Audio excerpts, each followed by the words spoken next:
2026 বিশ্বকাপটা হতে পারে লাউতারো মার্টিনেজের দায় মুক্তির বিশ্বকাপ। কেন দায় মুক্তির বিশ্বকাপ?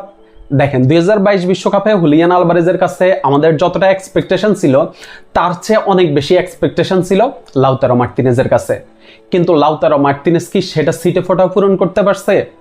পারে নাই।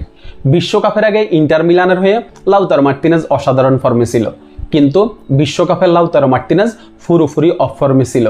কোনো একটা ম্যাচে লাউতারো মার্টিনেজ কোনো গোল অ্যাসিস্ট করতে পারে নাই, কোনো গোলে সে অবদান রাখতে পারে নাই।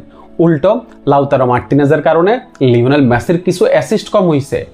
লাউতারো মার্টিনেজকে লিওনেল মেসি কিছু ইজি গোলের চান্স ক্রিয়েট করে দিছে, যেগুলা লাউতারো মার্টিনেজ ফিনিশ করার কথা ছিল, কিন্তু লাউতারো মার্টিনেজ ফিনিশ করতে পারে নাই।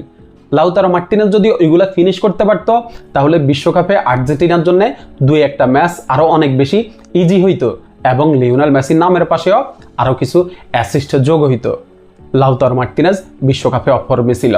এখন বিশ্বকাপের পরে অবশ্য লাউতারো মার্টিনেজ বলছে যে বিশ্বকাপে তার একটু ইনজুরি সমস্যা ছিল, যার কারণে হচ্ছে সে বিশ্বকাপে তার সেরাটা দিতে পারে নাই। ইনজুরির কারণে বিশ্বকাপে সে তার সেরা ছন্দে ছিল না। এই যে লাউতারো মার্টিনেজের এই কথাটার প্রমাণ অবশ্য আমরা 2024 কোপা আমেরিকায় পাইছি, যে লাউতারো মার্টিনেজ যদি পুরোপুরি ফিট থাকে তাহলে সে কতটা ভয়ঙ্কর হতে পারে। আর্জেন্টিনা যে 2024 কোপা আমেরিকা জিতলো, ওইখানে লাউতারো মার্টিনেজ একদম সামনে থেকে নেতৃত্ব দিল টুর্নামেন্টের টপ স্কোরার, 5টা গোল করছে। ফাইনালের উইনিং গোলটা লাউতারো মার্টিনেজের পা থেকেই আসছে। এখন সামনেই 2026 বিশ্বকাপ। 2022 বিশ্বকাপের যে একটা দায় লাউতারো মার্টিনেজের উপরে আছে, লাউতারো মার্টিনেজ কি পারবে 2026 বিশ্বকাপে সে দায় থেকে মুক্তি পাইতে? লাউতারো মার্টিনেজের বর্তমানের পারফরমেন্স কিন্তু তার পক্ষেই কথা বলে। এই যে ইন্টার মিলানের হয়ে এই সিজনে অলরেডি 16টা গোল লাউতারো মার্টিনেজ করে ফেলছে। ইনজুরির কারণে বেশ কিছু ম্যাচ লাউতারো মার্টিনেজ মিস করছে, এরপরেও সিরিয়ার টপ স্কোরার হচ্ছে লাউতারো মার্টিনেজ। ইনজুরির কারণে বেশ কিছুদিন লাউতারো মার্টিনেজ মাঠের বাইরে ছিল, প্রায় 46 দিন মাঠের বাইরে ছিল। 46 দিন মাঠের বাইরে থেকে গত রাতে হচ্ছে আপনার রোমার সাথে লাউতারো মার্টিনেজ ব্যাক করছে, আর ব্যাক করেই লাউতারো মার্টিনেজ জোড়া গোল করছে।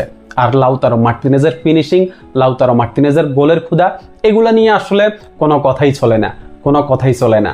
লাউতারো মার্টিনেজের এই পারফরমেন্সটাই তো হচ্ছে আমরা 2026 বিশ্বকাপে দেখতে চাই। আর্জেন্টিনার ব্যাক টু ব্যাক শিরোপা জিতার যে স্বপ্ন, সেই স্বপ্নটা পূরণ করতে হইলে লাউতারো মার্টিনেজকে তার সেরা ছন্দেই থাকতে হবে। আর লাউতারো মার্টিনেজ যদি তার সেরা ছন্দে থাকতে পারে তাহলে আর্জেন্টিনার বিশ্বকাপ জিতাটা অনেক সহজ হয়ে যাবে। তবে খুব করে চাইব 2026 বিশ্বকাপে যেন লাউতারো মার্টিনেজের উপরে যে দায় আছে সে দায় লাউতারো মার্টিনেজ যেন মুক্ত করতে পারে। লাউতারো মার্টিনেজের কাছ থেকে 2026 বিশ্বকাপে তার সেরাটাই দেখতে চাই। শুভকামনা থাকলো লাউতারো মার্টিনেজের জন্য। ধন্যবাদ সবাইকে।